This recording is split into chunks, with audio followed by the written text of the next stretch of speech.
6번째 문명의 마지막 사이클에서 세상을 관조하고 존재의 근원을 성찰하는 당신을 위한 해적 방송.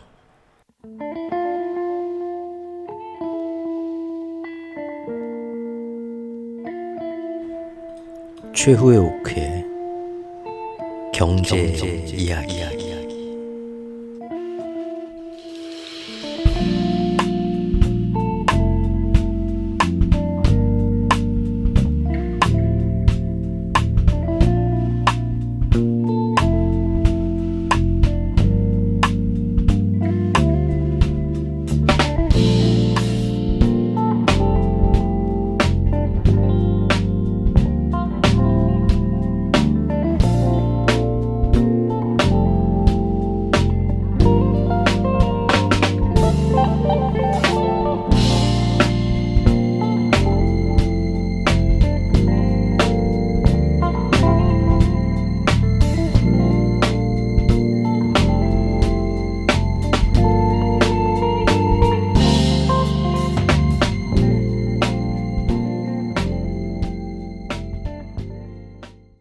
안녕하세요. 최오크입니다.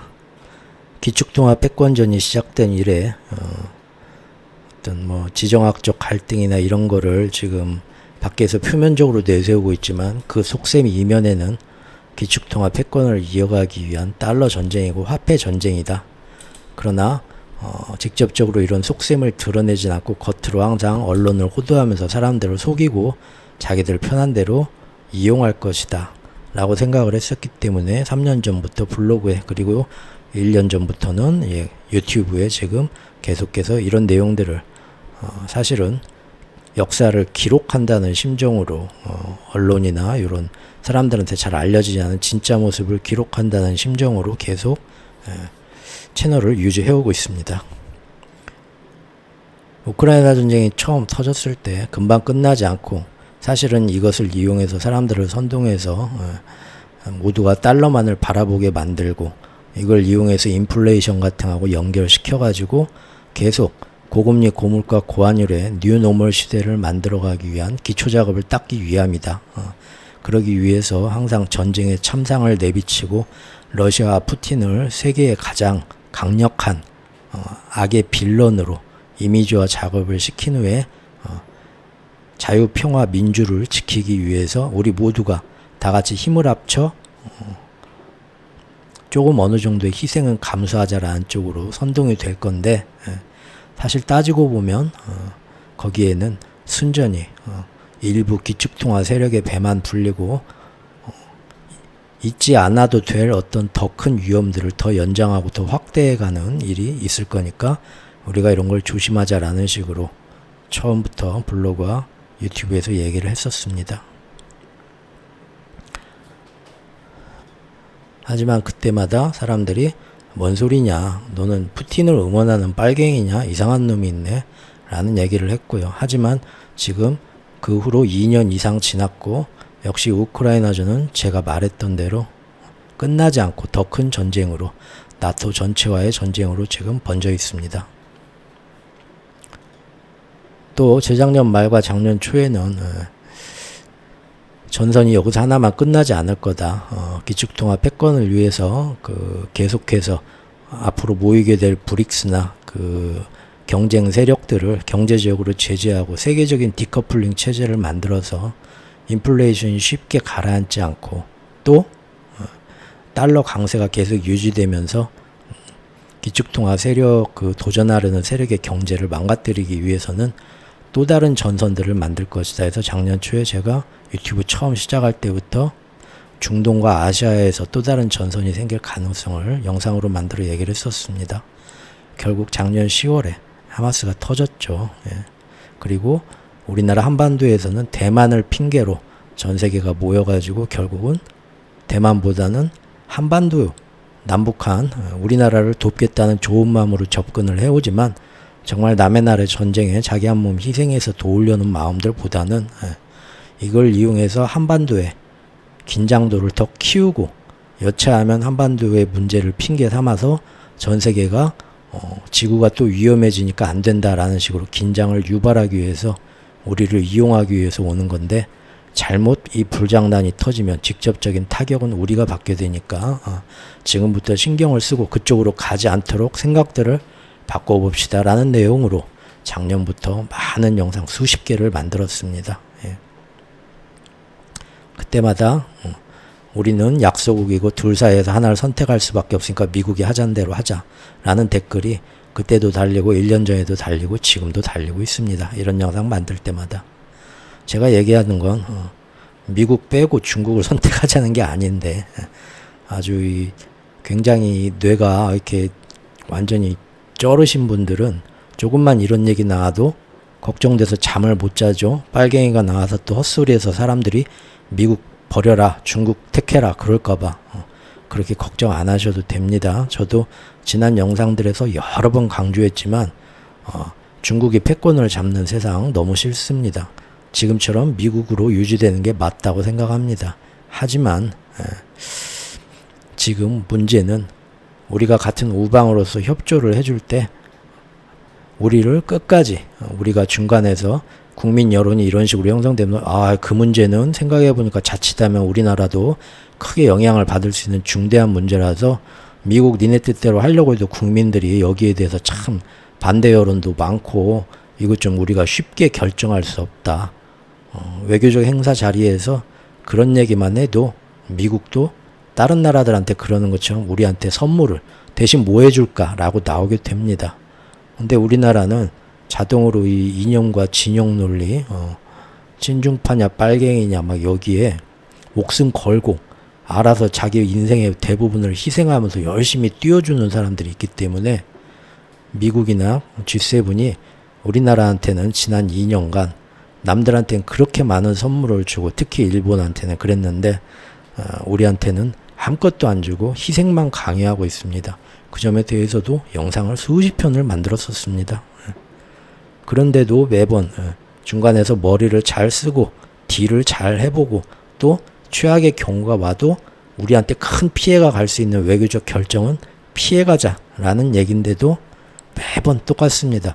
그렇게 안 해가지고 지금까지 금년 6월까지 제가 2년 전, 1년 전에 예상했던 제일 안 좋은 시나리오 전선이 한반도까지 이어지고 남북 문제가 더 치열해지는데 남북이 제대로 된 우리끼리 뭔가 통일하거나 뭐 우리끼리 전쟁 국지전 연평 회격 뭐 이런 것도 조금 이 정도로만 우리가 제어를 하자 그렇게 될 수 있는 것이 모든 주권이 지금 다 흩어져 가지고 신나토 연합군의 새로운 회원국처럼 우리가 얼마 전에 지금 받아들여져 갔고 지금 어제 오늘 나온 유엔사 결정 때문에 여기에서 뭔 일 터지면 우리끼리 남북끼리 한 라인으로 그만 대포 쏘고 여기서 이 정도 끝내자가 아니라 자동으로 유엔사라는 게 다시 부활해가지고 자동 참전 효과가 조약이 발동이 되면서 외국의 모든 나라들이 와가지고 우리는 여기서 서로 대포 따꽁따꽁 좀 위협사격 한 걸로 끝내고 싶은데도 전 세계가 와서 일을 크게 벌리고 어떻게 대응할까라고 우리가 작전 주체권이 아니라 자기들 마음대로 한반도의 전쟁을 더 오래 이어가고 길게 끌어가고 마치 지금 홍해 예멘의 후티 반군을 잡겠다고 거기서 모든 걸 틀어막고 몇 달째 버티고 있는 것처럼 그렇게 될 제도적인 틀과 군사 협약을 지금 결국 이렇게 가져왔습니다. 그래도 또 댓글에 그래서 어쩌라고 또 이렇게 갈 수밖에 없지 우리는 미국이 하잔 대로 라는 분들 틀림없이 또 있을 겁니다. 오늘부터는 이런 주제에 대해서 댓글란을 아예 닫아두려고 합니다.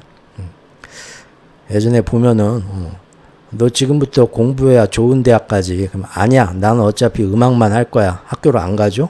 야 음악을 해도 학교를 가가지고 공부를 좀 기본적인 건 해야 음악도 좋은 게 나오고 만약에 네가 음악가로 성공을 못해도 일단 딴 주머니라도 찰 수 있으니까 고등학교는 졸업하자. 네 음악 안 하라는 게 아니야. 음악을 하긴 하는데 대신 학교 수업도 병행하자 이거야. 이것도 인생에 필요하니까. 그래도 아니 나는 음악을 할 수밖에 없어. 중학교 때부터 애가 그랬단 말이에요. 결국 그랬는데 고등학교 와가지고도 지금 고3이 돼서도 그동안 학교는 한 번도 안 나가고 음악만 하겠다고 하는데 음악 해가지고 잘 되는 게 아니라 이룬 게 하나도 없어요. 그렇죠? 지금 상황이 이렇다는 걸 알려주고 지금이라도 검정고시를 치든 학원을 다니든 해서 고등학교 졸업장은 따보자. 음악은 네가 안 하라는 게 아니야. 음악 해. 찬성하는데 학업도 어느 정도 같이 하자고 말을 해도 아니 이왕 일이 이렇게 된 거 나는 이제 음악으로 성공하는 것밖에 인생에 다른 수가 없어. 여기다 올인할래. 항상 그렇게들 얘기하신 제 눈에는 그렇게 비칩니다. 그래서 오늘 얘기하는 것도 객관적으로 얘기하는 겁니다. 좌파 저기 우파 뭐 밑에다가 지금 뭐 막 빨갱이 뭐 그런 극단적인 얘기 하시는 분들 댓글은 자동으로 지워지고 또 제가 찾아내서 지워줍니다. 또 서운하다 하지 마십시오. 또 어떤 분들은 지금의 대통령과 영부인에 대해서 이놈들이 막 여기서 뭐 전쟁을 일으키고 결국은 뭘 하려는 이 나쁜 놈들 그런 험한 소리도 불안을 야기할 수 있는 소리도 그것도 제가 지웁니다. 저는 지금 상황이 우리한테 어떻게 돌아가는지 객관적으로 살펴보자 이겁니다. 어느 한편 정치 채널도 아니고요. 극좌, 극우적인 좀 과격한 내용들이 나온다 하면 어느 진영이든 상관없이 그런 댓글은 다 그동안 지워오고 있습니다. 오늘 내용도 사실 지금 우리나라 정부하고 어떤 미국이나 G7의 협약 아래 이런 일들이 잘 된다 하는 내용은 아니고 우리 모르게 우리를 위험에 빠뜨리는 쪽으로 가고 있어서 이건 아니다 싶은 내용이 나올 겁니다. 그러니까 처음부터 난 이런 거하고 내 생각은 원래 달라. 다른 거는 존중합니다. 그래서 듣기 싫다 하시는 분들은 여기서 안 들어주시면 됩니다. 하지만 객관적으로 지금까지 제가 영상에서 쭉 지난 시간 동안 어떤 식으로 얘기를 경제와 엮어서 이걸 어떻게 중요하게 봐왔고 또 그것이 지금까지 어떻게 지금 들어맞고 있는가를 잘 아시는 분들 그래서 내 생각하고는 좀 다르지만 그래도 객관적인 시점에서 나의 색깔을 버리고 정말 중간자 입장에서 흑백 논리가 아니라 이게 지금 어느 정도의 회색으로 채도가 흰색이 얼만큼 섞여 있고 검은색이 얼만큼 섞여 있는 상황인가 자세하게 한번 언론에서 잘 다루지 않고 정확히 얘기도 안 해주는 중대한 사항에 대해서 한번 들어보고 싶다 하는 분들은 좀 그런 유연한 마음으로 지금부터 얘기를 들어주셨으면 합니다. 감사합니다. 얼마 전에 엊그저께 후티에서 또 이제 그 예멘 후티 반군이 해상 드론 보트로 유조선을 빵 침통한 일이 생겼네요. 이런 거 가만 두면 안 되죠. 중동에서는 계속 휴전이 된다 하지만 여러 가지 일이 터지면서 지금 전선은 정말로 이게 끝날지 더 큰 일로 번질지 중동 전선이 알 수가 없습니다. 그런 와중에 어제 이런 뉴스가 저한테 들어왔네요. 유엔사라는 조직이 있는데 유엔사에 드디어 나토에 어떻게 보면 수장이죠. 독일이 원래 유엔사 회원국이 아니었는데 신입 회원으로 이번에 가입하게 된다고 합니다. 절차가 좀 남았는데 유엔사에 어떤 합류를 시켜주냐 마냐 거기에 대한 거는 우리나라가 주도권이 있는 게 아니라 미국이 주도권이 있어서요. 미국 국방부에서 검토 중인데 거의 합류는 기정사실화 되어 있다고 합니다. 유엔사라는 건 뭐냐면요. 우리 6.25 전쟁 때 우리나라의 전투병을 파병했던 나라들 14개 나라가 있습니다. 그리고 전투병은 아니고 비전투 자원, 의료 자원단이나 후방 지원하는 거요. 의료 지원단 요런 거 파견한 3개의 나라 그리고 거기에 다른 나라들까지 해가지고 더 참가시켜가지고 지금 만드는 건데요. 이 나라들이 이 유엔사의 회원이 되면 예전부터 우리나라에 파병했던 6.25 때 파병했던 나라들도 있고 그때는 파병 안 하고 유엔사 회원국이 못 됐지만 지금 작년부터 죽어있던 유엔사를 살리고 그리고 거기에 새로운 회원국을 받고 있다는 겁니다. 그런데 이번에 독일이 드디어 가장 큰 건수인 독일도 들어오게 될 것 같다라는 그런 기사입니다. 유엔사 회원이 되면 어떤 권리가 생길까요? 유엔사 회원이 된 나라들은 대한민국 한반도에서 무슨 일이 터졌을 때 지정학적 어떤 긴장도가 높아져서 무슨 일이 터졌을 때 자동 참전국이 됩니다. 자동 참전국이 되고요. 자기들이 각자 이 한반도에 얼마만한 군사, 의류, 군수 어느 정도 규모로 어떻게 파악할 것인가 자기 나라 정부 국회에서 회의를 거쳐 결정한 다음에 우리한테 보내줄 그런 권리가 생깁니다. 이렇게 되면 우리나라에 함부로 깝치지를 못하겠죠? 중국이나 북한이 깝쳐갖고 실제로 뭔 일 빵 터지게 되면 우리나라하고만 싸우는 게 아니라 유엔사 회원국 18개 국가가 6.25 때처럼 자동 참전국이 돼서 우리가 요청하지 않아도 저절로 날라와서 같이 싸워준다는 거예요. 든든하죠? 그게 좋은 점이고요. 그러니까 함부로 도발할 수 없겠죠? 그 다음에 모든 일에 양면성이 있죠. 외국이 우리나라가 너무 지금 그때는 우리나라 정말 못 살고 민주적으로 1960년에는 1950년대에는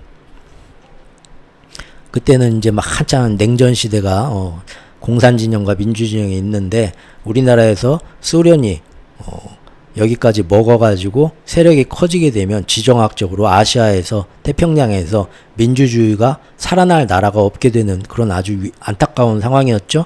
그래서 공산진영이 더 커지는 걸 받고 민주주의가 우리가 어느 정도 지켜줘야 된다라는, 그리고 너무 억울하게 당하는 저 나라를 좀 보살펴주자라는 인도주의적 마음에서 각 나라가 그때는 파병을 했었습니다. 그러나 지금은 그때와 달리 대한민국은 굉장한 강국입니다. 경제 강국이기도 하고요. 군사 강국이기도 합니다. 물론 핵무기는 없지만.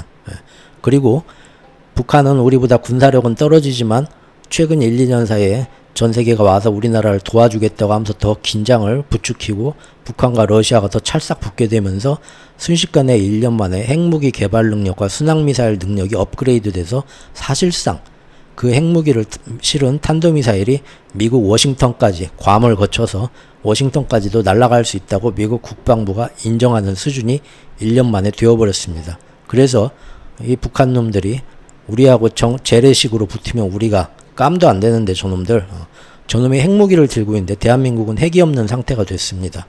위험하죠?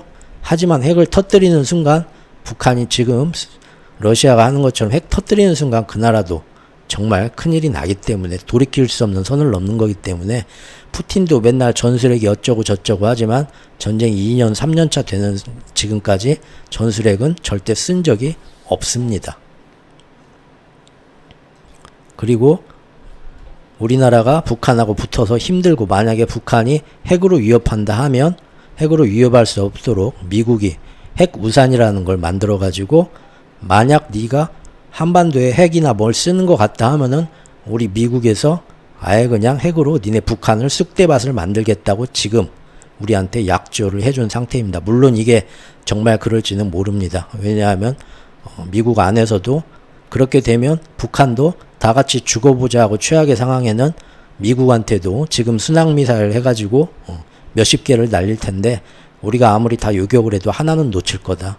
그럼 워싱턴이나 LA나 이런 데에서 뭔가 빵 해가 나 터질 수도 있다는 건데 우리가 남의 나라 싸움에 괜히 끼어들어서 그 정도 리스크를 감수해야 되냐? 그건 아닌 것 같다 하는 거고, 특히 트럼프 캠프에서는 이 위험을, 그래서 한반도에서 우리가 해구산으로 지켜주는 게 아니라 발을 빼야 된다, 이런 얘기까지 나오고 있죠. 만약에 트럼프가 발을 빼면 우리한테 자체적으로 핵을 개발하라고 그러면 허락이나 해줄까요? 택도 없는 소리죠. 그거는 각 나라에서 핵 감축 협정이 있기 때문에 우리도 뭐 우리나라의 자주국방을 위해서 핵을 개발하겠다 하는 게 국제 핵사찰 기구 IAEA에서 드러나는 순간 그 나라에 대해서는 북한이나 이란처럼 엄청난 제재가 들어갑니다. 우리 한국이라고 예외일 수는 없습니다. 물론 미국과 아주 찰싹 붙어먹은 나라들, 이스라엘이나 그런 나라는 겉으로는 우리 핵무기 없어 하지만 속으로는 몰래 핵무기 개발해서 갖고 있을 거라고 전문가들이 다 아는데도 이런 미국이나 이 G7이 모르는 척 해줍니다. 제재도 안 하고요. 하지만 우리나라는 그 위치는 아니에요. 결국은 와가지고 도와주겠다 했는데 결국 결과적으로 결과만 보자 이거예요. 그러면은 북한은 핵무기 개발 능력이 1년 사이에 훨씬 좋아졌고 미국은 이제는 우리는 미국의 핵 우산이 없으면, 미국 일본과 연합한 핵 우산이 없으면 그 깜냥도 안 되던 북한을 우리 혼자의 힘으로 대적하기도 힘들어졌고요. 만에 하나 미국에서 정권이 바뀌어갖고 괜히 우리가 왜 남북한 싸움에 끼어갖고 우리도 어떤 핵 위험을 감수해 그만 발 빼자 했을 때 우리는 전술핵 개발도 못하고 더 위험해진 상황에 혼자 고스란히 방치될 그런 상황까지 온 겁니다. 제가 이런 상황이 올 수도 있으니까 항상 전에 슬기로운 선택을 내릴 생각들을 좀 바꿔보자 한 건데, 그때도 이것이 유일한 선택 방안이다 하고 사람들이 고집을 했고, 그런 사람들이 많다 보니까 결국 우려했던 상황으로 1년 뒤에 지금 온 겁니다. 그런데 지금의 유엔사를 보면 이제 우리나라는 꼭 지금 얘기한 것처럼 일단은 북한하고 뭔 일이 나도 우리가 충분히 감당할 수 있을 정도의 힘을 가진 나라가 되었고요. 6.25 터졌을 때하고는 틀리죠. 또 핵으로 위협을 받는다 하더라도 미국, 일본과 협조해서 그거를 견제할 수 있는 그런 상태도 됩니다. 그런데도 유엔사가 부활이 돼가지고 전 세계 18개국 나라가 뭔 일이야 우리 동생 대한민국 죽는 건 안 되지, 도와줘야지 하고 우르르 우리한테 참전하고 파병하고 파견단을 보낼 수 있는, 자동 참전할 수 있는 조약을 부활을 시키고, 그것이 이제 예전에 유엔사 회원국들만 있었는데 새로운 회원국을 받아들인데, 그 새로운 회원국들이 누구냐?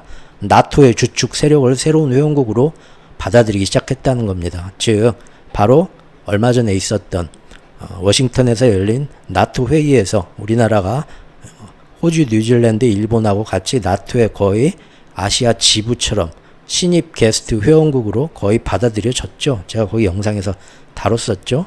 그리고 거기서 어떤 식의 말들이 오갔는지 모르지만 대한민국으로 돌아와서 제일 먼저 한 일이 유엔사에 나토 회원국 독일을 주축으로 해서 지금 신입 회원으로 받아들이기로 한 겁니다.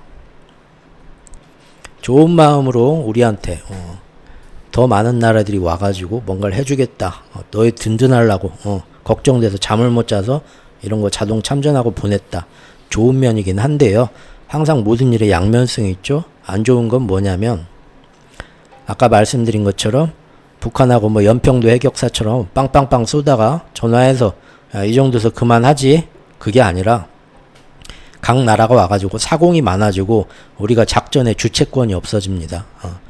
그 아태연합사령부나 결국은 한미일연합군이나 지금 나토하고 그 연합된 독일이나 미국 요런 나라들이 우리보다 먼저 더 고급 군사 정보를 가지고 작전권을 가지고 연평도에서 이런 일이 일어났어? 동해에서 우리 짝해 저쪽에다 어뢰 한 방 쏘고 해. 우리는 그대로 따라가는 겁니다. 즉 일을, 우리 앞마당에서 일어나는 일을 우리가 자체적으로 소화하고 진화하고 일을 끌고 갈 수가 없고, 외세들이 끌고 가는 대로 이 전쟁판을 그대로 우리는 따라가게 된다는 얘기입니다. 그런 권한들이 생긴다는 거죠. 가장 우려되는 건 뭐냐면 유엔사 회원국으로 국민들 여론이나 이런 게 있기 때문에 받아들이지 못하는 나라가 있습니다. 사실 6.25 전쟁이라는 거는 그 이전에 2차 대전에 어떤 그 뒤에 이제 영향으로 이제 그게 이어져 가지고 지금까지 오는 거였는데요. 전범국인 독일, 그 당시에는 독일하고 일본이 패전국이고 전범국이었죠. 그런 나라를 여기다 참가시켜 준다는 건 말이 안 됐죠.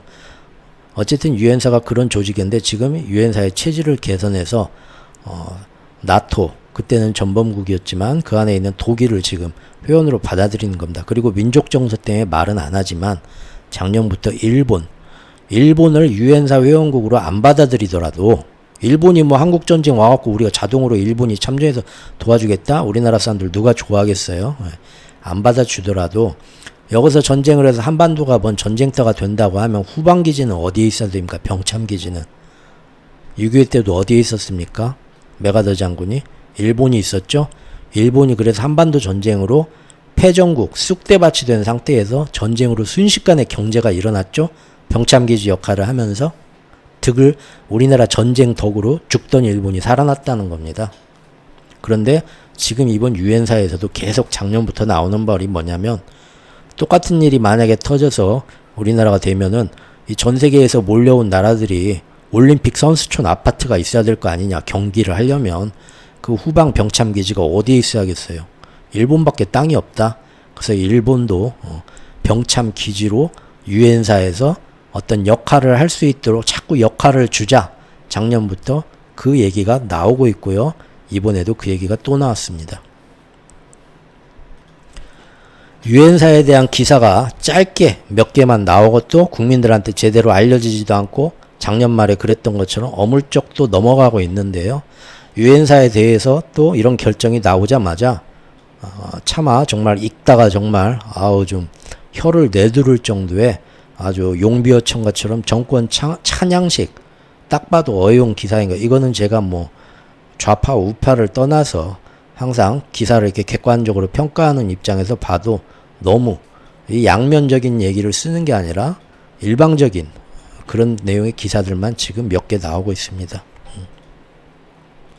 유엔사를 잘 모르는 국민들한테 세뇌를 시키는 거죠. 충분한 지원 역량을 갖춘 독일의 합류는 대북 억지력을 높일 수 있는 든든한 우군을 확보했다는 의미가 된다. 윤 대통령은 지난해 8월 15일 광복절 경축사에서 북한의 남침을 차단하는 최대 억제 요인이라며 이례적으로 일본에 위치한 유엔사 후방기지 7곳의 중요성을 강조했다. 이거 일본에 이미 유엔사 후방기지 7개가 있는데 그거 앞으로도 살리자 이겁니다, 지금. 그래서 유엔사 후방기지는 앞으로 한반도 유사시 중요한 병창기지로 활용될 수 있다. 얼마나 좋냐 하는 건데, 유엔사를 그동안 2019년도인가 처음에 미국이 이 기축통합 패권전을 준비하면서 유엔사를 부활시키자고 우리나라 정부에 건의를 했었습니다. 오해 말고 들으십시오. 예전 정권이 잘했다 뭐 그런 게 아니고 있는 그대로 말하는 겁니다. 그러나 우리나라에서 그때 이거 좀 생각 좀 해봅시다. 신중하게 얘기를 했어요. 북한의 남침이나 이런 도발을 억제할 수 있는 좋은 수단이기도 하지만 동시에 외세가 맘대로 우리나라에 자동 참전해서 군대를 이끌고 우리나라에 와서 맘대로 자기들의 작전권을 펼치고 우리나라 정부와 군사가 주체적으로 모든 작전권을 가지고 있는 게 아니라 더 큰 연합체에서 주도적으로 자기들 맘대로 작전 계획을 짜고 일을 더 키우고 그러면서 제일 신경 쓰이는 건 뭐냐? 그 당시 한국정쟁 당시 후방 병참기지를 역할을 했던 일본의 후방 병참기지가 그대로 부활이 돼서 일본의 자위대가 자기들도 병참을 날르고 파견을 한다 하면서 우리나라 땅에 들어와서 작전 지휘를 하고 그걸로 뒤에서 후방 병참 역할을 하게 될 것을 제일 견제했기 때문에 이건 좀 아닌 것 같다 하고는 우리가 완곡하게 거절했었던 제안이 지금 다시 기축통합 패권전이 이루어지면서 한반도 전선이 급하게 완성될 거다 하고 제가 우려했던 작년부터 캠프 데이비드를 거쳐서 지금까지 지금 일사천리로 국민들은 유엔사가 뭐냐고 물어보면 아는 사람도 없어요. 거의. 그런데 이 중요한 결정이 지금 이렇게 계속 이루어지고 있습니다. 또 국방부 장관은 이미 영관급 우리나라 영관급으로 구성된 유엔사 참모부 준비위원 구성을 최근 끝냈다. 이미 조직이 다 구성했고 우리도 여기에 맞는 조직 인원을 넣어서 지금 다 했다는 겁니다.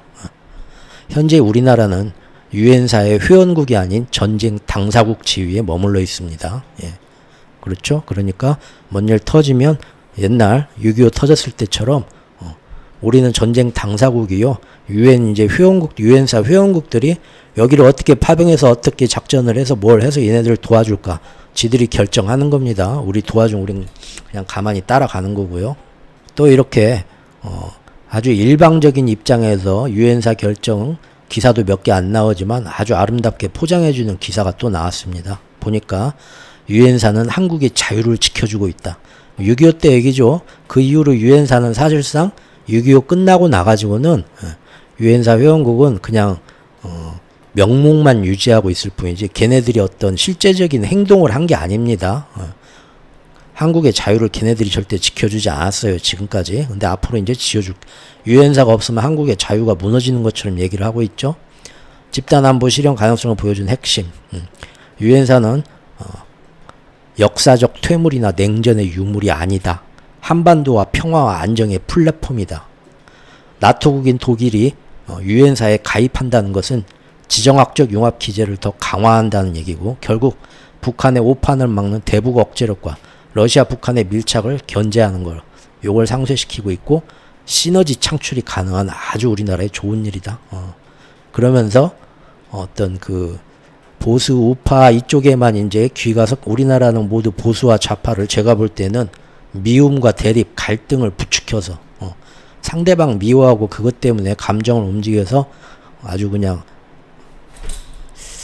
제일 지저분한 모습으로 끌고 가고 있고, 많은 사람들 실제 거기에 지금 다 세뇌되어 있죠. 그래서 항상 이렇게 얘기를 하면 좋은 점만 있을래나 나쁜 점은 뭐일래나 우리가 진짜 객관적으로 뭐일래나 라고 사람들이 생각하기 전에 사람들 마음을 또 움직일 수 있는 미움의 감정을 조장하려고 항상 이런 기사에는 지난 정부 얘기가 그렇게 붙네요. 지난 정부는 유엔사에 부정적이었다. 이러면은 이념병에 찌든 사람은 지난 정부가 그랬어? 반대했어?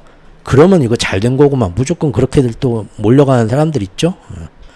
지난 정부가 유엔사에 부정적이었다. 유엔사도 불편했다.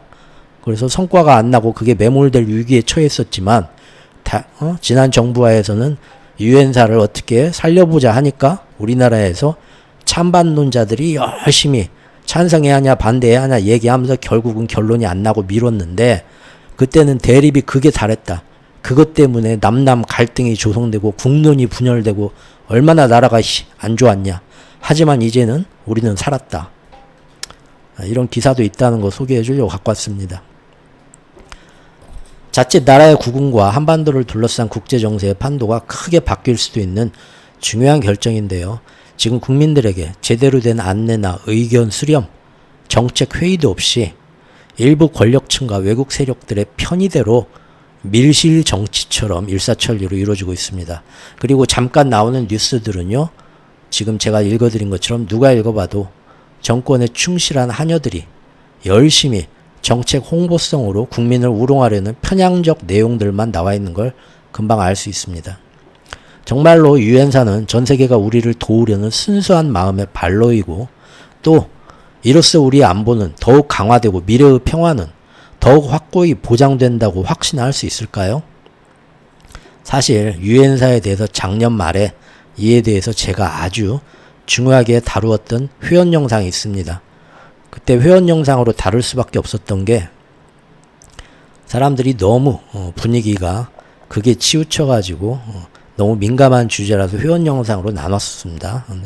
거기에서 제가 유엔사가 무엇이고 왜 이제 와서 그동안 무덤 속에 미이라 같던 유엔사를 작년에 캠프 데이비드 이후로 다시 부활시켰고, 국제사회가 또 계속해서 원래 유엔사 회원이 아니라 신입 회원들을 점점 더 많은 나라들을 참가시키려고 하는지, 또 이렇게 되면 우리가 든든하고 좋은 것도 있지만 그 부작용은 뭔지, 즉 이로써 만약 앞으로 한반도에서 작은 분쟁이나 국지전이 일어날 경우에 예전과 달리 이제는 우리 의지와 상관없이 일이 얼마나 커질 수 있는지, 그래서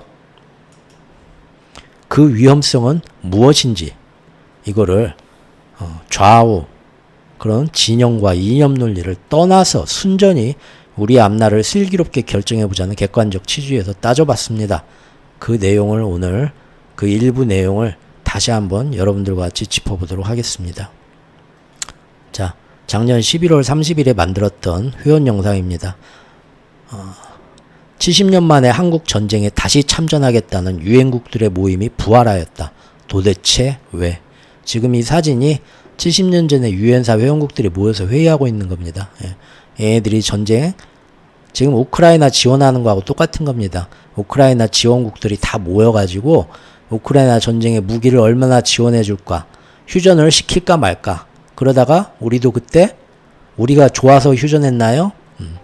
이쯤에서 휴전시키자. 얘네들이 우리를 도와준 만큼 권리가 생 겁니다. 이권이 생겼죠. 그래서 이쯤에서는 적당히 휴전시키자. 휴전 위치는 어디? 이만큼 다 자기들이 정하고 다 한 거죠. 그러고 나서 우크라이나도 그러고, 전쟁 끝나고 나면 재건 복구하는데 자기들 여기다 돈 투자하고 군대 보내고 했으니까 자기들이 여기서 뭔가 사업을 일으키고 재건 복구 사업을 할 때 이권 다 그 나라에 줘야 되고, IMF 끝나고 어떤 기간산업 다 이제 도와준, 돈 빌려준 만큼 자기들의 권한을 지분을 강화한 것처럼 그 나라에는 이제 좀 더 경제적 식민지가 되는 거죠. 지금까지 전 세계에서 전쟁에서 뒷배를 댔던 나라들, 선진국들이 나중에 다 그런 식으로 갔으니까요. 그런 이권이 생기는 거죠. 자, 1941년 상황과 똑같은 2023년도의 아시아 상황에서 제가 그때 한국 문제, 국가 보안 문제로 3부작으로 다뤘던 거의 마지막 3부 영상이었습니다. 70년 만에 식물인간 상태의 유엔사가 부활했고요. 이제 거기에 곧 일본도 끼어들 것 같습니다. 작년에 제가 영상하면서 쓴 글입니다.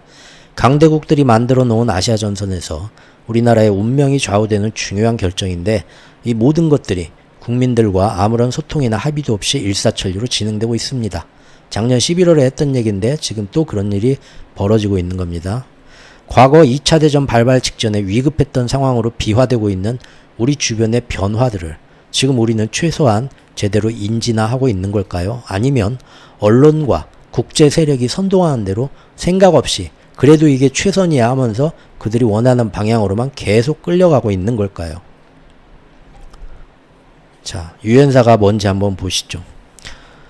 그 당시 11월 말에 언론에서는 연예인 마약 사건 크게 터졌었습니다. 그래서 그거다 뭐다 막 쉬쉬 넘어갔지만 사실 더 중요한 문제가 얼마 전부터 우리나라 국방 군사 채널에서 아주 중요한 변화의 바람이 계속 불고 있었죠. 그야말로 제가 캠프 데이비드 협정 이후로 일사천리의 광풍식으로 아주 지들끼리 맘대로 결정되면서 흘러가고 있다. 여러 번 영상 만들었던 겁니다.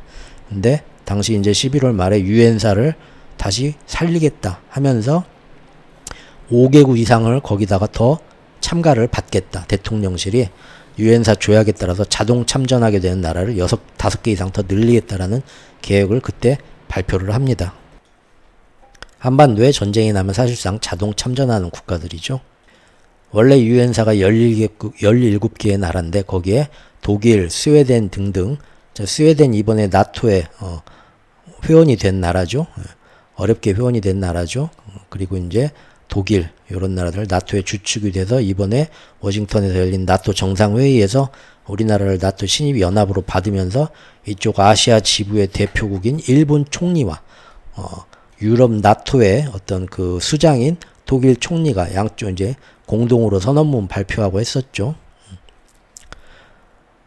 지금 백두산이 아직 현역에서 은퇴하지 않은 휴화산인 것처럼 우리는 아직 종전국가가 아니고 휴전국가로 되어 있습니다. 그렇기 때문에 6.25 때 참전했던 유엔 국가들의 모임인 유엔사도 아직도 그 명맥을 유지 중입니다.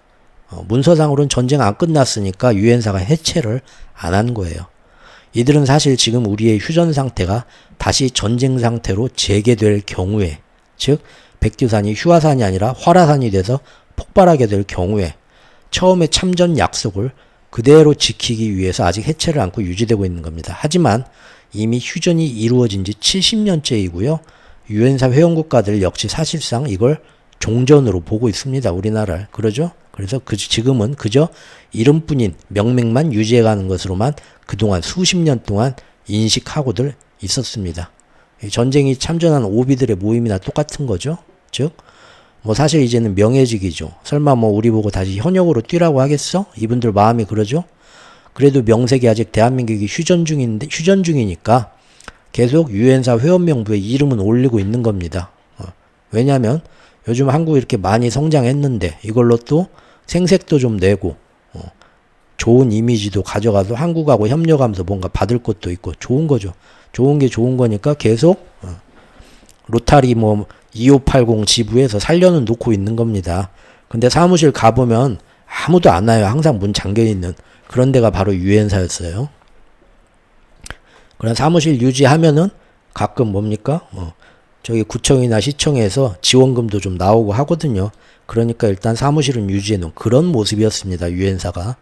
그런데 이렇게 예비군 끝나고 민방위까지 끝나신 이 유서 깊은 어른뿐인 단체를 다시 작년부터 살려내고 그것도 모자라서 이걸로는 모자라다고 신생 참가국들을 더 받을 수 있도록 제도를 손보겠다는 것입니다. 작년 11월 영상 내용 하는 거니까 그때를 감안을 해 주십시오. 그동안 이 단체가 명맥은 유지했지만 새로운 회원국은 왜 받지 않았을까요? 이유는 명료합니다. 비록 유엔사 모임이 처음 같은 전쟁 참여국 모임이라기보다는 이제는 친목 위주의 모임으로 많이 변한 상태이지만 그래도 그 성격은 누가 뭐래도 현재 휴전 상태인 한반도 전쟁에 만약 다시 불이 붙을 경우 회원국들은 유엔 평화군의 일원으로서 자동 참전하게 된다는 군사협력체이기 때문입니다. 그래서 한국전쟁이 더 격화할 위험이 전혀 없는 가운데 괜히 그동안은 그랬죠? 우리가 불과 몇 년 전까지만 해도 지금 한국에서 뭔 전쟁이 일어날 거라고 생각하는 사람 아무도 없었죠? 평화의 시대였죠? 그럴 때는 전혀 전쟁이 일어날 가능성도 없는데 괜히 새로운 회원국을 여기다가 받아들인다? 그것은 뭡니까? 아무 이유 없이 북한을 자극하죠. 그냥 북한도 남한도 그냥 우리끼리 이렇게 따로 성 그서놓고 살아. 몇십 년째 그렇게 있는데 가끔 티격되긴 해도. 근데 남한에서 갑자기 유엔사 부활시키고 거기에 새로운 회원국들 더 받을 거야 하면 북한이 어떠겠어요? 저놈들이 왜 저러지 하고 북한도 난리를 치겠죠? 그래서 괜히 휴전 분위기를 망칠 수도 있고 또 무엇보다도 우리가 제일 꺼려했던 건 뭐냐? 주변국 중에서 일본이 야 니네 전쟁 났을 때 우리가 유엔사 후방기지 병창기지 7군데나 있었잖아. 유엔사 부활한다고? 우리도 당연히 그럼 부활되는 거지 하고 일본이 자신들도 인접국으로서 참여할 권리가 있다 하고 끼어들게 될 경우에 이것은 괜히 일본의 군국주의의 부활과 일본 자위대의 정식 군사화, 우리나라에서 작전을 펼치고 후방 지원이라고 하더라도 그럴 수 있는 구실만 심어줄 수 있었기에 우리가 일본 군사력을 견제하는 그런 의미로서도 유엔사에 절대 새로운 회원국은 안 받았던 겁니다. 그런데 작년 말에 갑자기 유엔사를 다시 살리고 여기에 새로운 회원국을 받겠다고 대통령실에서 얘기가 나왔던 거죠. 왜 그럽니까? 그랬더니 대통령실에서 유사시 자동 참전국이 늘어나면 중국, 러시아 부담이 커지니까 전쟁 억지 효과가 크다. 유엔사를 만들고 17개 나라가 자동 참전하겠다 하면 중국, 러시아가 겁을 안 내는데 이게 5개 늘어서 22개가 되면은 그때는 겁내서 꼼짝 못하니까 그렇게 해야 된다. 가만 생각하면 웃긴 논리죠. 어쨌든 뭐 그렇다고 하는데 그러나 분명히 제가 위에서 지적한 것처럼 회원국을 그동안 더 받아들이지 않은 이유, 괜히 평화 분위기를 망치고 휴전 상태에서 휴전선 긋고 지금 하고 있는데 남한에서 유엔사 살리고 더 많은 회원국 받겠다 하면 다시 전쟁 분위기로 가는 거고 무엇보다도 일본이 끼어들어서 일본의 군사력이 커지고 우리 전쟁에 괜히 일본이 와서 자기들도 도왔다 우리한테도 갈 때 거마비나 좀 챙겨줘라 이런 권리가 생기니까 새로운 회원국은 안 받고 또 유엔사도 부활을 안 시키려고 했던 겁니다. 맞죠? 여기도 나오네요. 북한의 반발과 일본 개입 이유로 그동안 계속 정권들이 반대해 왔었고 2019년도 지난 정권에는 미국이 적극적으로 부활시키자 하는데 왜요? 하고 우리 정권은 반대를 했었다. 물론 그때도 우리 내부에서 격렬하게 찬반 논쟁을 벌이고 회의를 열고 결론을 내렸다. 그러고 나서 우리 의견은 이거라서 어쩔 수가 없네요 하고 미국에 통보를 했다 이겁니다. 지금은 유엔사 이런 결정하는데 안에서 우리끼리 논의도 안 해요. 그냥 자기들끼리 독재국가처럼 이루어지는 게 저는 참 이렇게 얘기하면 또 제가 한쪽에 편향된 사람 같네요. 이건 편집 드러내요. 사실 이미 회원국의 숫자는 17개 나라만 돼도 모자라지 않고 충분합니다. 그리고 지금 전쟁이 일어난 것도 아닌 시점에서 작년에 5개국을 갑자기 더 받아들인다고 하면 이제 우리 한반도만의 자동 참전 군사연합체인 아시아식 나토 모임이나 다름없죠? 유엔사라는 게 뭡니까? 나토 회원국들하고 똑같죠? 한 나라가 당하면 다 같이 일어나 가가지고 파병도 하고 무기 군사 지원, 후방 병참 지원도 하면서 같이 싸워준다라는 게 나토 회원 그 협정이잖아요. 근데 지금 유엔사는 한국식 나토, 아시안식 나토를 여기서 만든 겁니다. 즉 얼마 전에 나토 회의에서 서로 간에 유기적으로 도와주자. 우리도 우크라이나에 지원해주고 우리 나토도 아시아에서 뭔 일 생기면 우리도 좀 신경 써주고 할게 한데 그걸로 인해 가지고 여기서 정말 뭔 일 터졌을 때 완전 그 서로가 아무래도 나토하고 아시아는 준회원으로 받아들여주긴 했지만 전체가 나토 연합은 아니니까 그런 강제 조항을 우리가 따를 이유는 없죠. 그런데 유엔사를 부활을 시켜놓으면 어떻게 됩니까? 그리고 유엔사의 나토 국가들을 여기다 회원으로 받아들이면 그때는 우크라이나처럼 대한민국에 뭔 일이 터지면 우리가 가서 도와줄까? 어떨까? 우리 의견 물어볼 필요도 없이 나토 회원국이 당한 것처럼 자동으로 걔네가 참전할 권리가 생긴다는 겁니다. 이제 심각성이 좀 이제 느껴지시죠? 이 말은 이 아시아식 나토 모임에 그냥 유엔사를 부활하는 게 아니라 저 유럽의 5개 나라를 콕 집어서 우리 회원으로 자동 참전할 수 있게 받아들이고 싶다는 겁니다. 이게 지금 제가 기축통화 세력이 어떤 식으로 이 전선을 자동으로 하나로 연결할 거냐 하면서 작년부터 쭉 봐왔던 흐름이고, 이거 굉장히 중요하게 이 한반도 시리즈 1, 2, 3편 하면서 3편에서 1, 2편만 하는데도 아주 그냥 저기 조금만 이런 얘기해도 빨갱이 아니냐 하시는 분들 많아가지고 이 얘기는 너무 제가 후폭풍이 두려워서 그냥 회원 영상으로만 돌렸던 내용입니다. 근데 이제 결국 그 이후로 7달 지나니까 다시 한번 또 들춰보게 되네요. 자, 이러한 움직임을 우리 정부가 계획하고 주도한 계획으로만 봐야 할까요? 우리 대통령실이 독단으로 결정한 걸까요? 이것이 우리 국민들이 그동안 열망하던 국제적 움직임이었을까요? 당연히 아닙니다. 우리가 유럽의 나라들과 세계 유엔 회원국들을 우리가 유엔사를 부활할 필요가 있고, 그 사람들한테 그래서 당신들이 우리한테 가입할 필요가 있다. 독일, 스웨덴 하고 우리가 유엔 회의장에 국민들 의견 수렴하고 유엔 회의장에 가서 좀 도와주십시오. 설득하고 그랬습니까? 아니죠. 이건 뭡니까? 그냥 감나무에서 감 떨어지듯 작년 말에 갑자기 나온 얘기고요. 그래서 언론에서도 그 당시 별로 중요하게 다루지도 않았던 겁니다.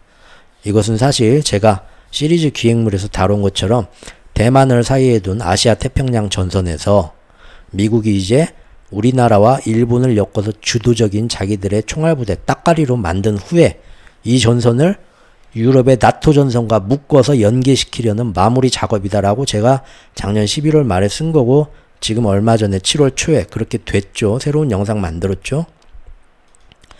처음 우크라이나 전쟁은 그 지역의 지난 전쟁들이 다 그랬듯이 러시아와 구소련 연합 중 하나였던 우크라이나 외에 또 다른 국지전, 크림반도 전쟁이나 거기 많은 전쟁들이 있었죠. 그런 국지전으로만 다들 생각을 했었죠. 2022년도에 빵 터졌을 때. 그래서 그때 이거 보름 간다. 잘해야 한 달 간다. 그래서 지금 주식 사야 된다. 저가 매수해야 된다. 월가 전문가들 그때나 다 그랬습니다.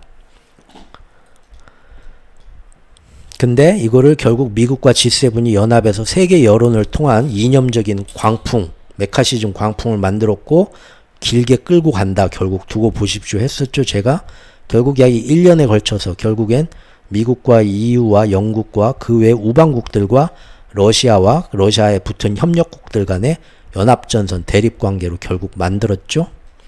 그로 인해서 세계는 마침 2020년도에 터졌던 팬데믹으로 공급망의 변화가 일어났던 거를 이어서 그게 좀 복구되려는 찰나에 다시 이 전쟁을 이용해서 신냉전과 탈세계화로 확실한 이정표를 바꾸게 만들었고요. 이것은 전 세계 모두들 절대 그런 세상이 올 리가 없다라고 월가에서 처음 얘기했던 것과 달리 지금은 고물가와 고금리와 고환율이 새로운 표준이 되게 만드는데 이 전쟁 전선이 확대가 크게 일조를 했던 겁니다.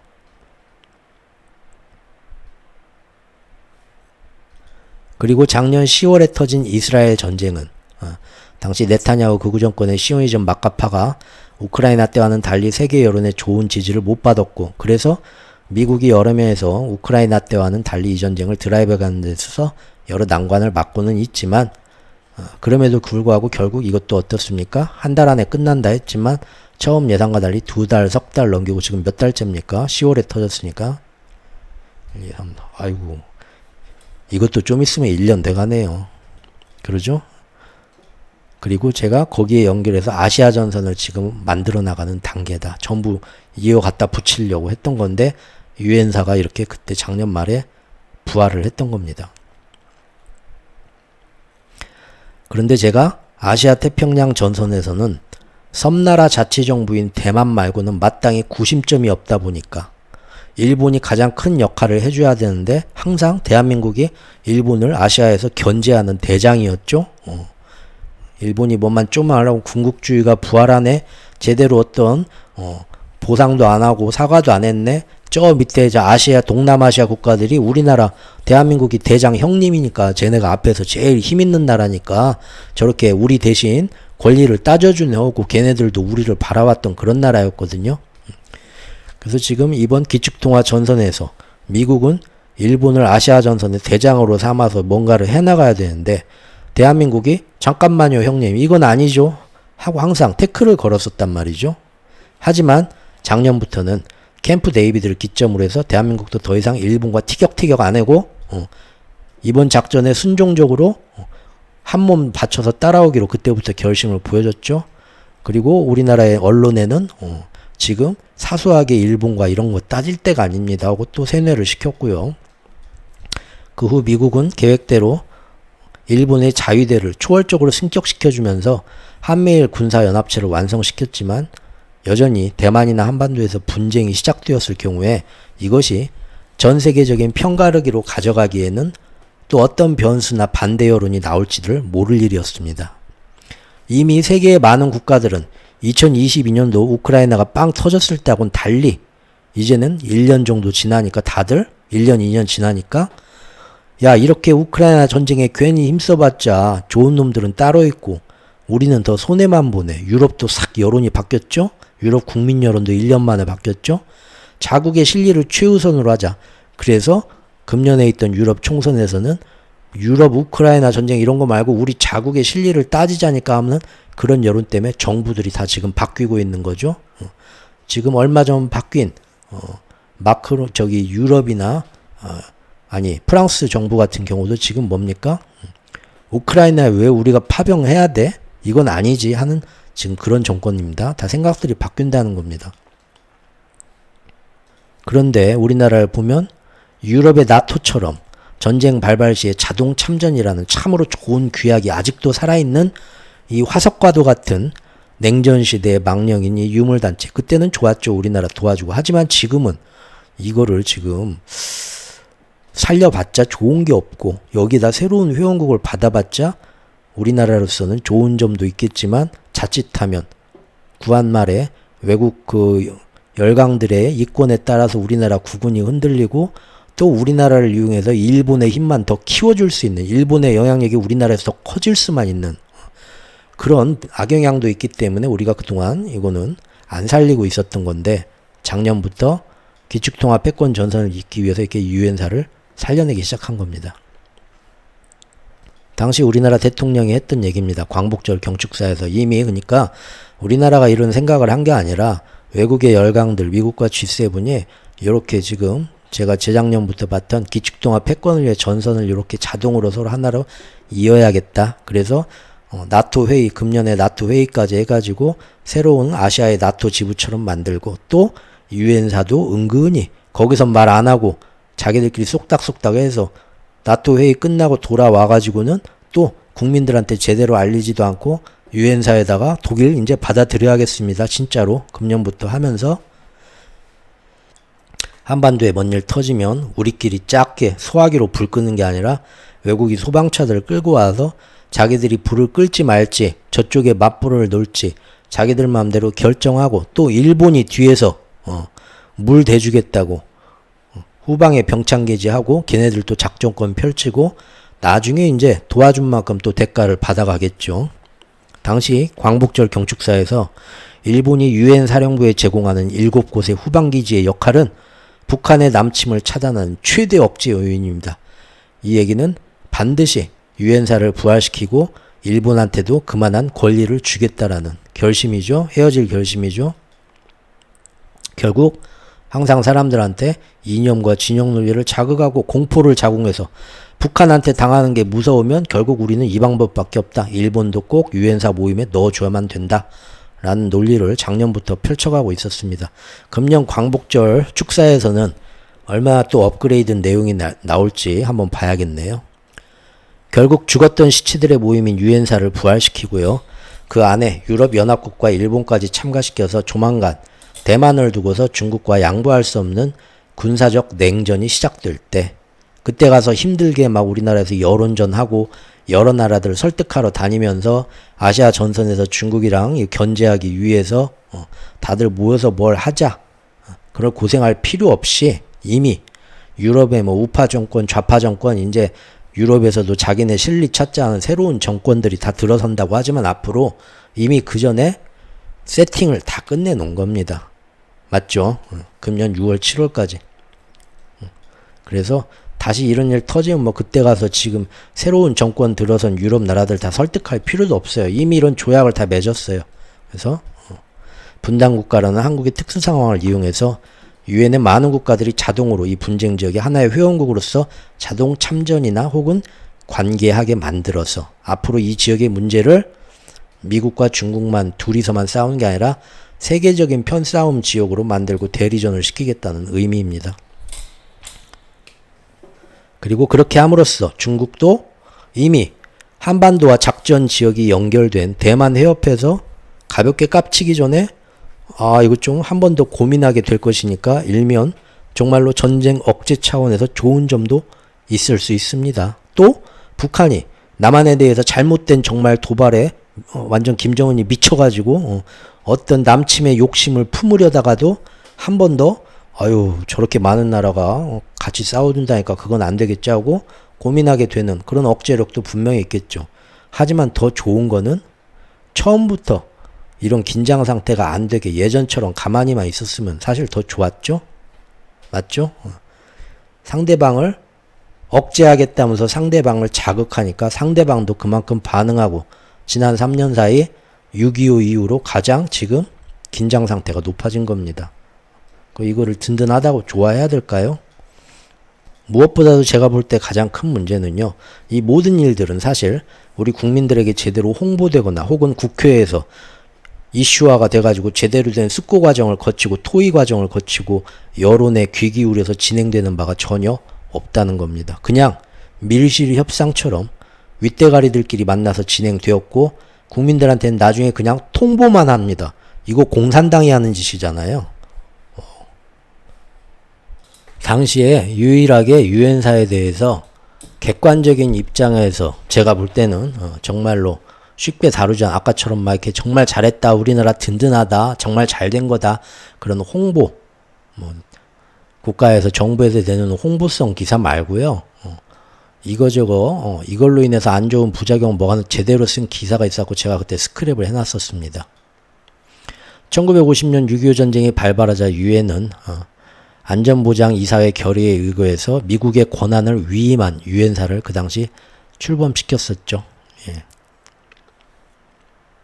그리고 유엔사 출범 직전에 1950년 7월 14일에 이승만 대통령은 서신으로 한국군의 작전 통제권을 더글러스 메가더 사령관에게 이양을 그때 했었습니다. 알고들 계시죠? 그런데 우리나라가 이제 휴전이 됐고 처음엔 휴전이지만 10년 20년 지나보니까 사실상 종전이나 다름없었죠. 그래서 1975년에 유엔 총회가 열렸고요. 그때 유엔사 둘 필요가 있냐? 이제 저 나라는 그냥 분단국가잖아. 그대로 굳어졌잖아. 괜히 쓸데없이 유엔사를 계속 유지를 하게 되면 괜히 그것 때문에 더 긴장 상태가 유지될 수 있잖아. 그러니까 유엔사 이제 없앱시다. 사무실 해체하고 하고 유엔사를 해체하는 결의안 두 건이 1975년 유엔 총회에서 동시에 통과되었었습니다. 이거는 우리 뭐 어떤 서방 연합만 한 게 아니라 공산 측 연합에서도 서로의 긴장도를 괜히 높이는 뻘짓 저런 단체가 괜히 살아있어봤자 좋을 게 없다 해서 유엔사를 없애는 게 낫겠다. 이제 없애도 될 때 되지 않았냐 하고 러시아나 이런 서방 공산 측에서도 얘기를 했고 소련 이쪽 미국 측에서도 얘기를 해서 양쪽이 다 조건은 다르지만 유엔사 해체는 맞는 것 같다고 양쪽이 동시에 결론을 냈던 거였습니다. 그래서 그 이후로 유엔사를 근데 결과적으로 그때 결과가 어떻게 났냐? 해체는 아니고 역할을 축소하자. 그냥 친목 모임처럼 앞으로 유엔사에서 뭔 일이 나도 막 예전 막 6.25 전쟁 때처럼 모두 막 자동 참전하고 뭐하고 막 요런 거 그런 거 다 없애고 좀 조그만한 명맥상의 면만 남겨놓고 대신 남한에서는 한미연합사령부라는 걸 만들자. 주한미군하고 같이 한미연합사령부를 창설해서 기존의 유엔사가 맡고 있던 작전 통제권, 한미연합군의 작전 통제권을 이제 한미연합사령부로 당시에 넘겼던 겁니다. 이렇게 한미연합사령부가 탄생하고 유엔사는 사실상 무덤에 묻고 관뚜껑에 못 박고 미이라로 남겨뒀던 거죠. 그런데 작년부터 이거를 다시 관뚜껑 열고 무덤에서 꺼내서 예전의 조약을 그대로 다시 살려내자는 재활성화가 국민들한테 아무런 의견 수렴이나 이런 것도 없이 지들끼리 외세들하고 협조해서 일어나고 그냥 통과가 되고 우리한테 통보만 해준 겁니다. 문제는 이 기사에서도 얘기하지만 이런 방안이 추진되면서 몸값이 높아지는 나라는 어디냐? 일본이다 결국. 캠프 데이비드 8월달 캠프 데이비드 이후로 지금까지 한미일은 계속 군사훈련, 금년에는 시도 때도 없이 했죠. 하고 있습니다. 결국 자위대가 정식 군대보다 더 세지고 우리보다 세지고 미국과 일본이 작전 통제권으로 우리한테 지시하면 우리가 가서 싸워주고 자위대가 우리나라 땅에 와서 작전을 펼치는 때가 될 거다. 작년 초에 얘기했을 때, 작년 여름에 얘기했을 때도 그 밑에 택도 없는 헛소리 하면서 사람들 불안하게 만들지 말라고 욕하는 분들 계셨지만 지금 그렇게 됐습니다. 1년 뒤에. 여기도 나와 있습니다. 결국 일본이 어떻게든 나중에 이렇게 길을 열어놓으면 유엔사의 회원국에 가입이 되거나 회원국에 가입이 안 돼도 유엔사 때의 병참기지 역할을 후방 병참기지 역할을 그 조약에 따라서 뭔 일 터지면 그대로 할 수 있게 되는데 문제는 이 과정에서 자위대가 한반도에 발을 들여놓게 된다는 겁니다. 즉 유엔사의 현 임무 자체가 전시의 증원 전력 관할이고요. 거기에 일본 자위대가 참가한다면 평시에 한미연합훈련 과정에서도 자위대가 한반도에 발을 들여놓을 수 있는 명분이 생기는 셈이다. 실제 결국 금년에 한미일 작전하면서 일본 자위대 군대가 우리나라 땅에 들어와서 같이 훈련했죠. 당시에 일본은 이미 자위대지만 미국의 비호 아래 영국, 호주, 프랑스, 필리핀, 얼마 전에 필리핀하고도 체결했죠. 같이 훈련하고 같이 파견할 수 있게 자위대 해외 파견할 수 있게 해놨는데 유엔사를 통해서 결국은 한국에서 관련된 문제에도 자연스럽게 일본의 군대가 파견되고 작전에 참가하고 그만큼 나중에 우리한테 뭔가 대가를 바라거나 우리한테 영향력을 행사할 수 있는 길을 열어주는 셈이다라고 어떤 교수님께서 비판을 했다고 합니다. 그래서 저는 그때 어떻게 파악을 했냐면요. 미국의 입장에서 볼 때 유럽에는 나토가 있어가지고 유사시에 모두가 같이 참전하고 공동 대응하는데 이제는 대만 해역과 한반도를 잇는 아시아 전선에서 이와 같은 공동 대응 체계를 만들어 놓고 싶다는 의미이고요. 그렇게 하자 하니까 그 지시를 받아서 우리나라가 작년부터 열심히 최고 권력층들이 움직여줘가지고 지금 그렇게 유엔사 부활하고 금년에 나토 지부처럼 서로 지원해 줄 수 있는 길을 열고 그리고 국내로 돌아와서는 바로 또 그 유엔사의 새로운 회원국을 정식 받아들이는 것을 절차를 진행하고 있는 겁니다. 앞으로 이렇게 되면요. 즉 한미일 군사연합 훈련에서도 그렇게 되지만 이미 그렇게 되고 있지만 유엔사에 만약에 앞으로 일본까지 참가하게 되면 참가 안 해도 자연스럽게 그 당시처럼 후방 병창기지로서 살아나게 되면 군사작전이라는 명목 하에 이제 일본 자위대가요 우리나라 땅에 얼마든지 상륙할 수 있다고 제가 그때 우려했던 사항입니다. 또한 제일 중요한 건 만에 하나 어디서 좀 사이가 안 좋아져 갖고 우리나라하고 북한하고 연평도 해격 사건처럼 뭔가 빵빵 휴전선에서 서로 빵빵 뭔 일이 국지전 잠깐 터지면 예전에는 그러면은 우리끼리 적당히 손보고 전화해서 뭐 때문에 그러냐 하고 회담을 하거나 아니면 여기서 끝내고 그랬죠. 하지만 이제는 그런 국지전이 터지면 그걸 빌미로 지금 우크라이나 땅에 서방 국가들이 다 지원해주고 대신 종전 후에 우크라이나 복구 사업이라는 명목으로 그 나라 기간 산업을 대가성으로 다 꿀꺽하겠다는 그런 식처럼 우리나라 전쟁에도 이제 앞으로 우리 의사와 상관없이 국제조약에 따라 일본까지도 우리가 요구하든 말든 청하든 말든 상관없이 우리 분쟁에 도와주겠다고 나서게 되고요. 우리는 그걸 빌미로 일본 군대가 우리 땅에 들어와 활약하는 것도 다 눈 감아주고 지원도 해줘야 하며 분쟁이 종식된 후에는 또 그만한 보답이 해줄 의무도 생기게 되는 것입니다. 사실 추후에 정말 이런 방향으로 완성이 된다면 일본 입장에서는 앞으로 한반도에서 분쟁이 터지기를 굉장히 학수고대할 수도 있습니다. 왜냐하면 일단 한반도에서 분쟁이 터지기만 한다면 그걸 빌미로 그간의 오랜 수건이었던 자위대 해외 파견과 실전 경험까지 다 할 수 있죠. 군사작전이 정식으로 가능해지는 거고요. 또 참전에 대한 보상으로서 후방 병창기지 역할을 하면서 지금 만성 디플레에 빠져있는 일본 경제가 일본이 패전국으로 전쟁 전후에 폐허해서 대한민국 6.25 전쟁을 지원해주면서 크게 경제가 일어났던 것처럼 그런 효과도 바랄 수 있고 또 나중에 그런 참전에 대한 보상으로서 한국에 대해서 정치적 경제적 영향력을 훨씬 더 높일 수 있고 우리는 일본의 눈치를 봐야만 하기 때문입니다. 그리고 제가 이 한국 시리즈에서 작년에 말씀드렸었는데 앞으로 5에서 10년 뒤에 이 지역이 대한민국은 해구산 때문에 감시를 받으면서 절대 핵 개발을 못하는데 이미 중국 그런 거 상관없이 엄청나게 핵무기 개발하고 있고 북한도 핵무기 개발 끝났고 대만도 은근히 지긴들이 한다는 얘기가 있고요. 그 다음에 일본 후쿠시마 오염수 방류가 사실은 자기들만 몰래 어떤 핵무기 기술 개발의 어떤 모든 걸 다 높이기 위한 우라늄, 플루토늄 농축에 관한 기술을 확보하기 위한 거기에 어떤 그 선제적인 어떤 길을 열기 위해서 오염수 방류를 허락받은 게 있다고 제가 전에 말씀을 드렸었는데요. 그렇게 되면 그리고 나중에 이제 미국이 오커스 뭐 이런 거에다가 정식으로 일본을 넣어주면서 일본한테도 은근슬쩍 그런 기회를 눈 감아 줘버리게 되면 결국 한반도를 둘러싼 여기에서 핵이 없는 나라는 우리나라만 아니면 우리나라하고 대만만 핵이 없을 수밖에 없는 그런 상황이 돼버릴 수도 있다는 겁니다. 5에서 10년 뒤에. 그러면은 결국 제일 따까리 되고 제일 눈치 보고 시키는 대로 하면서 끌려다녀야 하는 나라가 될 수밖에 없다 이겁니다. 100% 뭔 말을 해도 다 순종을 해야 되죠. 즉 미국과 중국의 패권 갈등에서 우리가 기꺼이 그들의 땅개 부대가 되어서 앞에서 싸워주고요.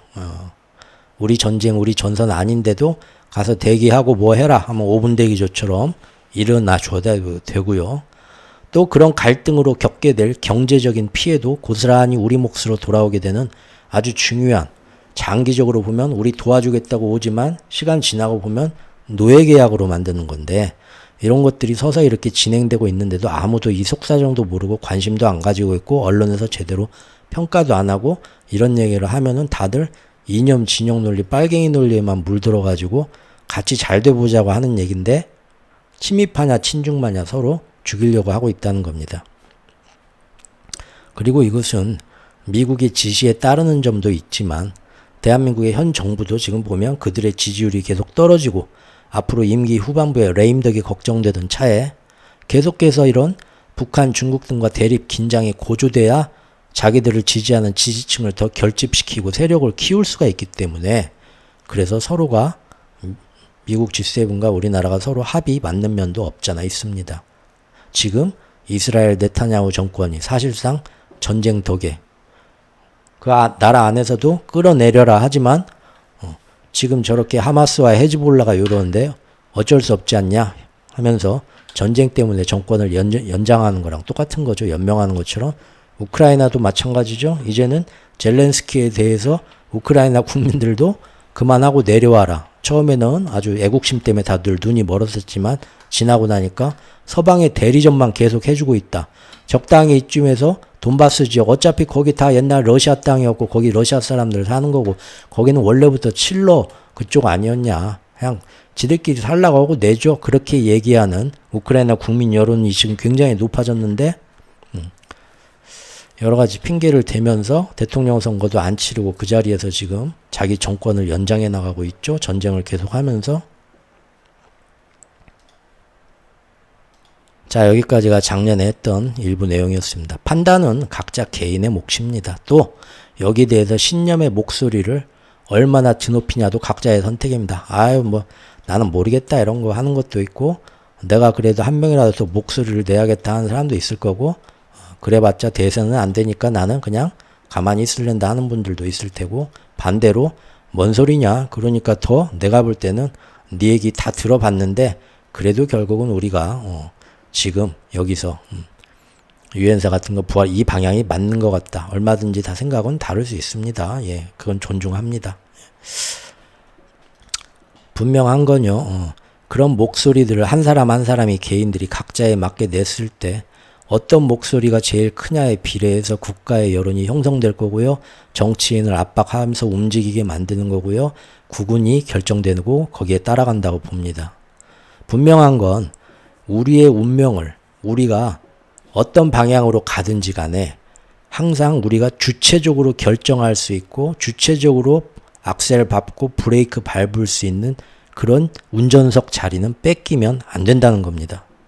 그런 자리를 빼앗기게 되면 정말로 겉으로 보이는 것처럼 순전히 좋은 마음으로만 우리를 도와주려고 오는 나라는 사실 이 지구라는 별의 국제사회에서는 절대 찾아볼 수 없다는 게 정말 뼈아픈 현실이기 때문입니다. 엊그저께 미국이 또 남미와 협력해서 지역 반도체 공급망을 확대하겠다고 합니다. 경제 번영을 위한 미주 파트너십의 일환인데요. 남미 11개 대표국들과 회의를 하면서 이번 계획은 멕시코, 파나마, 코스타리카를 시작으로 각국의 반도체 조립, 테스트, 패키징 역량까지 강화할 것이다.